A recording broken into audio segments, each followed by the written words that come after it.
আসসালামু আলাইকুম। আমি আজকে আপনাদের সাথে আফজা কিভাবে ঘরে খুব সহজে এবং ঝটপটভাবে তৈরি করে ফেলা যায় সেটার একটা রেসিপি শেয়ার করছি।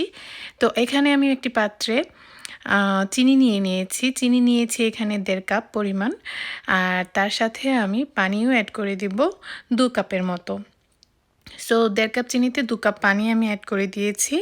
আমি আন্দাজ মতোই দিয়েছি, বাট এখানে ২ কাপ পানি, ২ কাপের মতোই পানি দিয়েছি।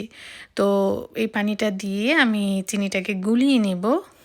আর চুলার আঁচটা একদম হাই করে আমি চিনির শিরাটা বানিয়ে নিব। সো এই চিনির শিরাতে আমি এখন আপাতত অন্য কিছু দিচ্ছি না। খুব ভালো করে আমি চিনির শিরাটা গুলিয়ে নিচ্ছি। অ্যান্ড দেন চিনির শিরাটা আমার যতটুকু মানে ঘনত্ব দরকার ততটুকু ঘনত্বে আসার পর আমি বাকি ইনগ্রিডিয়েন্টসগুলো অ্যাড করব।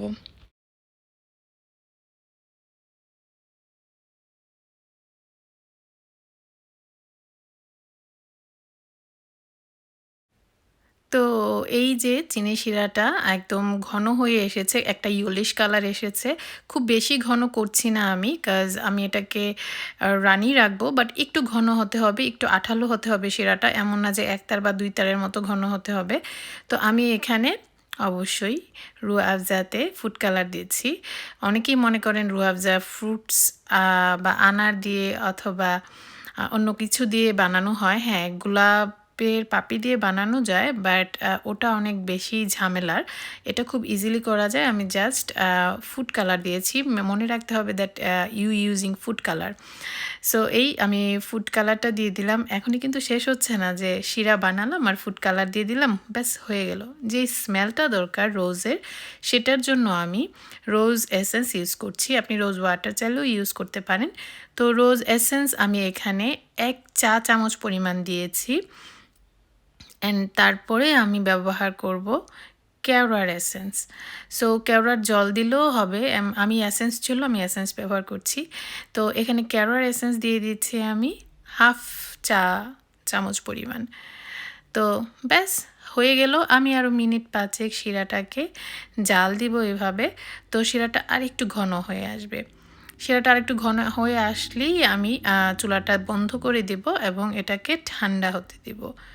সো এই হচ্ছে শিরার এখনকার অবস্থা। দেখতে একদমই লিকুইড লাগতেছে। যেহেতু এটা গরম অবস্থায় আছে, আমি এর চেয়ে বেশি ঘন করব না, বিকজ আমি আগেই বলেছি এটা একদম আঠালো হবে না, একটু ঘন টাইপের একটা শিরা হবে। ইটস নট ১ তার বা ২ তারের মতো। তো এই ব্যাস হয়ে গেল। আমি চুলাটা এখন বন্ধ করে দিলাম। অ্যান্ড আমার যেহেতু ওভেন, স্টোভ ওভেন, সো এটা হ্যাঁ ঠান্ডা হতে একটু সময় লাগবে। আর ঠান্ডা হলেই আমার আফজাটা রেডি টু গো। সো এখন গরমটা, একদম গরমটা আমি সাথে সাথে জারে ঢালিনি। সো আমি একটা ক্লিয়ার গ্লাসে ঢেলে দেখাচ্ছি। এখনও কিন্তু গরম আছে। আমি চুলাটা বন্ধ করার সাথে সাথে ঢালিনি, ১০ মিনিট পর ক্লিয়ার গ্লাসটাতে ঢেলে ফেলছি, যাতে এটা তাড়াতাড়ি ঠান্ডা হয়ে যায়। এবং খুব বেশি ঠান্ডা হয়ে গেলে এটার ঘনত্বটাও বেড়ে যাবে, ওটাও আরেকটা কারণ। তো এর জন্য আমি গরম থাকা অবস্থায় ঢেলে ফেলতেছি। সো এটাতে ঠান্ডা হওয়ার পর আমি আপনার সাথে দেখাবো যে ঘনত্বটা ঠিক কীরকম। আর আফজার ঘনত্ব আমরা সবাই জানি এটা কীরকম থাকে। সো অতটুকু ঘনত্ব আসলেই আমাদের হয়ে যাবে। তো সেটা ঠান্ডা হওয়ার পর এই যে আমি চলে আসছি আবারও। এই হচ্ছে শিরা বলতেছি বারবার, এই হচ্ছে আমার আফজা।